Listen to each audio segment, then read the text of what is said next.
VR dates back to 70s, 80s. There was a big movement towards VR and it kind of exploded. It didn't reach its potential for a number of reasons. In the last couple of years, we've started to see a lot more people experimenting with the technology again, and the use of mobile devices really helps that. The increases in the advancements of technology really allows us to start understanding the field a lot better.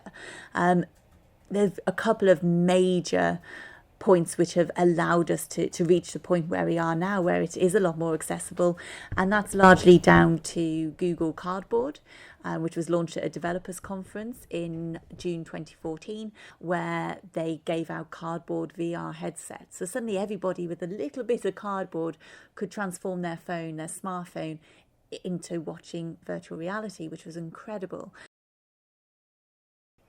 Well, I spent nearly 10 years working as a television correspondent, filming on proper cameras. I then moved into mobile filming and started really pioneering the use of smartphones to tell stories. That allowed us to get closer to the subjects. When you're working as a video journalist or you're using your smartphones, you can get closer to a story, which is what I always wanted to do. But all the time for me, there was a barrier. In every story that I watched or every story that I made, I was very conscious of the fact that an audience couldn't get close to the story because they had the screen in front of them and they're only watching what a reporter is wanting you to watch.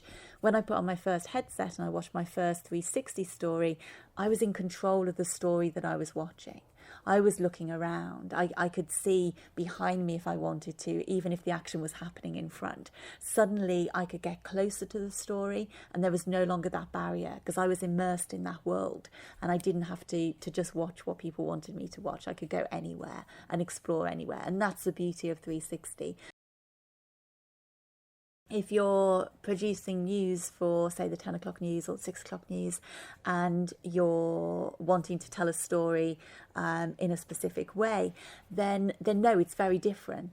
These are stories that are really used to help the audience connect with a story, which is why they're much better for feature-led stories. You want that connection. It's an empathy generator, which is the big line that comes out all the time about immersive filmmaking. It's an empathy generator. It's an empathy machine. You suddenly understand a story better because you feel like you're there. You've got more connection to a story. Filming in 360, it is different. It's a different kind of quality. But when you give someone a headset to experience something and they're reaching out to touch people in front of you and they know that they're not there, but they're so convinced that they're there, part of their mind is telling them that they're there, then that's great quality because they believe that. Well, this is where it's quite interesting and how the technology is and should be used. The technology is best for stories that you want to connect to an audience.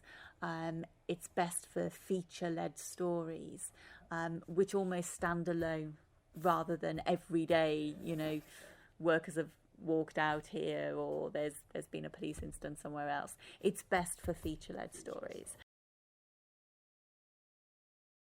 Yeah, absolutely. I mean, there's huge amounts of challenges that are facing using the content. Simply filming 360, what are you capturing all the time? Ethics come into it, privacy comes into it. You've also got the questions regarding empathy and the emotional connection to stories. If it's a particularly harrowing story, what's the impact of that on the audience? Are they then going to be thinking about it more and more because they've got that deeper connection to the story than they have if they're watching it in a traditional format?